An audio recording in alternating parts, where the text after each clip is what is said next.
നമസ്കാരം. ഇന്ന് പരിചയപ്പെടുത്തുന്നത് പ്രശസ്തമായ ഇന്ത്യൻ സംസ്ഥാനമായ ഷില്ലോങ് ആണ്.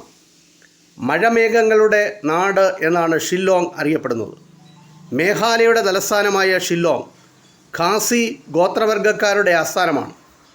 ഖാസി ഭാഷ സംസാരിക്കുന്നവരായി ഏകദേശം 9 ലക്ഷത്തോളം ആളുകൾ ഇവിടെയുണ്ട്. യുനെസ്കോയുടെ നശിച്ചുകൊണ്ടിരിക്കുന്ന ഭാഷകളുടെ പട്ടികയിൽ ഇടം പിടിച്ച ഭാഷയാണ് ഖാസി. 2012 ഖാസി നിരവധി പേർ സംസാരിച്ചു തുടങ്ങി. അപ്പോൾ യുനെസ്കോയുടെ ലിസ്റ്റിൽ നിന്നും അത് മാറി. ഷില്ലോങ്ങിൻ്റെ മനോഹരമായ ഭൂപ്രകൃതി കാരണം ഇവിടെ എത്തിയ യൂറോപ്പുകാർ അതിന് വിളിച്ച പേരാണ് കിഴക്കിൻ്റെ സ്കോട്ട്ലൻഡ്. വർഷം മുഴുവൻ നീണ്ടു നിൽക്കുന്ന ചാറ്റൽ മഴ ഷില്ലോങ്ങിൻ്റെ കാലാവസ്ഥയുടെ ഒരു ഭാഗം തന്നെയാണ്. 1874 ഖാസി ജയന്തിയ കുന്നുകളിലായി ബ്രിട്ടീഷുകാർ ഭരണം സ്ഥാപിച്ചതോടെയാണ് ഷില്ലോങ് ശ്രദ്ധേയമായത്.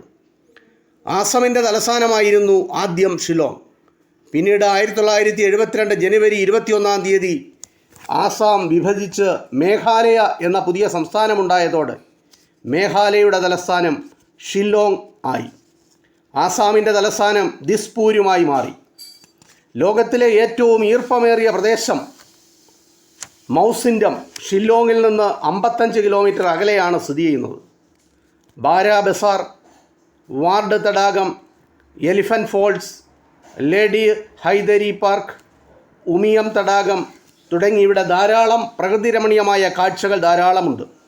നിരവധി വിദ്യാഭ്യാസ സ്ഥാപനങ്ങളും മാധ്യമ സ്ഥാപനങ്ങളും മറ്റുമായി ഷില്ലോങ് ഇന്ത്യയിലെ ഒരു പ്രധാന സജീവ നഗരമാണ്. 2 പ്രധാന വ്യക്തികളുടെ ജന്മസ്ഥലം കൂടിയാണ് ഷില്ലോങ്. അവർ രണ്ടുപേരും ലോകപ്രശസ്തരാണ്. ഒന്നാമത്തെ ആൾ ജോൺ ആർഡിയൻ ഷെപ്പേർഡ്. ATM അതായത് ഓട്ടോമേറ്റഡ് ടെല്ലർ മെഷീൻ കണ്ടുപിടിച്ച ജോൺ ആർഡിയൻ ഷെപ്പേർഡ് ജനിച്ചത് ഷില്ലോങ്ങിലാണ്.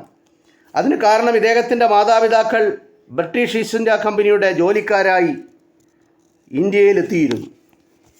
രണ്ടാമത് the God of small things എന്ന കൃതിയിലൂടെ ഇന്ത്യയുടെ ആദ്യ ബുക്കർ സമ്മാന ജേതാവായ അരുന്ധതി റോയ് ജനിച്ചതും ഷില്ലോങ്ങിലാണ്. കേരളമാണ് അരുന്ധതി റോയുടെ സ്വദേശമെങ്കിലും ജനനം ഷില്ലോങ് ആണ്. ഷില്ലോങ് എന്ന നഗരത്തെ പറ്റിയുള്ള ചെറിയ വിവരണം ഇത്രമാത്രം. നന്ദി, നമസ്കാരം.